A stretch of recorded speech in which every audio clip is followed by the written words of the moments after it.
Olá pessoal, no vídeo de hoje falarei sobre algumas perguntas que apareceram no nosso canal, principalmente sobre o anticoncepcional injetável com dois hormônios, o estrogênio e a progesterona. Especificamente foi o Ciclofêmina a pergunta. Não se esqueçam de se inscrever no nosso canal, dar um like e compartilhar o nosso vídeo. Os anticoncepcionais injetáveis, e já tem vídeos no canal falando sobre isso, eles são métodos que podem ter dois hormônios, o estrogênio e a progesterona, e geralmente eles são aplicados uma vez por mês. E tem aqueles métodos com um hormônio só, que é só uma progesterona, e esse método pode ser usado mensalmente ou a cada 3 meses. Em relação à eficácia, os dois têm mais ou menos o mesmo método, a mesma maneira de eficácia. Então, eles vão evitar uma curva hormonal no corpo que é necessária para levar à ovulação e, além disso, eles vão fazer um afinamento do endométrio, que é a camada de dentro do útero, e isso levando ao impedimento da gestação. Os dois métodos têm alta eficácia contra a gravidez, então eles têm 99,6%, e a Depo-Provera, geralmente após um ano, ela sobe para 99,9%. A pergunta específica foi em relação o que pode interferir na eficácia do método. Quais medicamentos podem interferir nesse método? Então, os métodos hormonais, geralmente, eles têm uma metabolização hepática.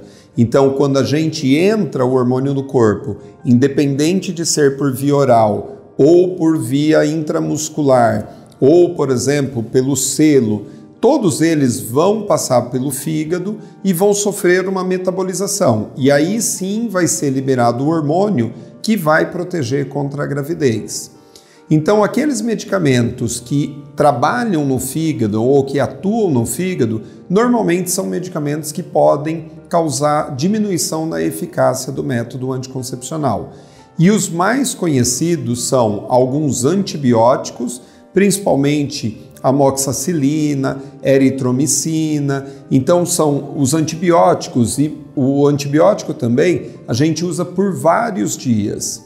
E, além disso, alguns medicamentos para combater a convulsão, então para combater a epilepsia, a carbamazepina e outros medicamentos, porque também são medicamentos de uso crônico.